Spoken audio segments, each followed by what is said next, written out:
Salut tout le monde, voilà pour cette deuxième vidéo.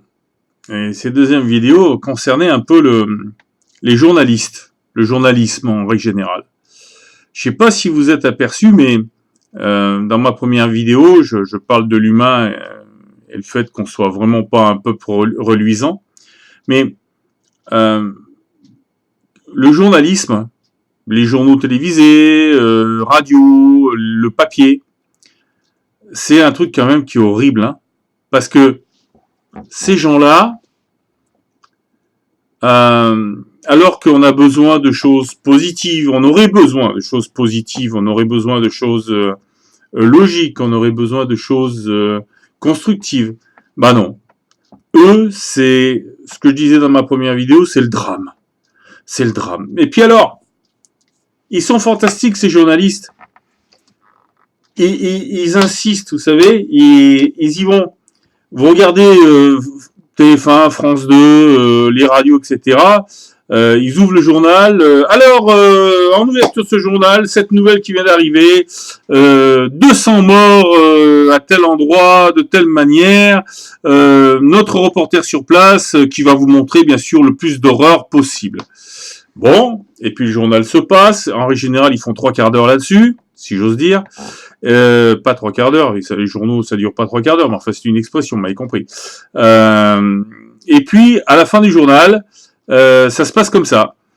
Ce journal est terminé et je vous rappelle l'information principale, 300 morts à tel endroit, de telle manière, etc.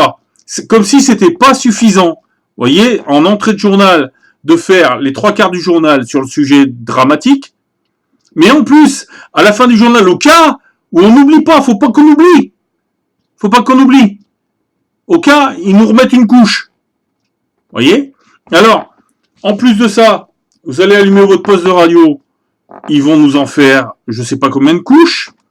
Les autres chaînes de télé, Télé Info, alors là, BFM TV, entre autres, waouh, c'est au secours. Au secours. C'est, si vous voulez perdre le moral, faut regarder les chaînes d'info télé. Il faut regarder ça. Parce que eux, les anti-morales, ils sont super. Hein, et ils font du fric avec, bien sûr. C'est quelque chose de fantastique. Et les humains, comme des cons, ben on s'y colle.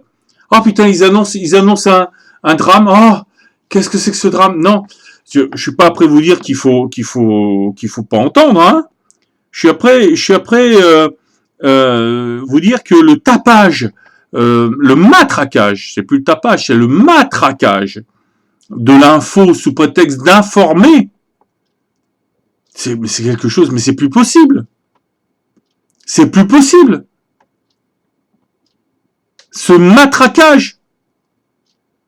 Et tu te lèves le matin, tu te dis, putain, qu'est-ce qui va m'arriver aujourd'hui? Alors bien sûr, sauf si t'es un mec qui gagne 10 000, 20 000, 30 000 balles par mois et qui a pas trop de problèmes, ouais, tu vas regarder les infos, tu vas te dire, ouais, encore un truc de plus, bon, mais moi, de toute façon, voilà. Mais je trouve ça, c'est plus de l'information. On essaye de faire de l'audimat. Hein, adapter le mot audimat à tout ce que vous voulez, hein, à la radio, à la télé, aux journaux, au papier, hein, en faire du rendement. Hein, mais c'est plus de l'information. C'est de l'abrutissage, si le mot existe. Hein, c'est abrutir les gens avec des infos qui sont en permanence mauvaises. Et de temps en temps, vous êtes dans le journal, ah, enfin une bonne nouvelle, un panda est né. Un panda est né. Mais attends, oh, et Madame Macron, elle est allée Attends, les mecs, ils t'annoncent, je sais pas combien de mauvaises nouvelles, de morts, de corruption, de politique pourrie et tout ce que tu veux, et ils te disent, enfin, la bonne nouvelle, un panda est né, Madame Macron, elle a été. Et vous regardez ça. Moi, je regarde plus la télé, pratiquement plus. Je regarde les émissions culturelles sur les animaux aussi, trucs sur la nature, d'accord, mais vous pensez pas qu'il faudrait un petit peu éteindre votre poste de télé, votre poste de radio, et retrouver des choses un peu plus saines, parce que si l'argent est une pourriture et qui a pourri l'homme, le journalisme, c'est pas mieux. Et quant aux politiciens, je ferai une autre vidéo là-dessus. Mais enfin, vous savez, politique, religion, journalisme, même combat. Salut!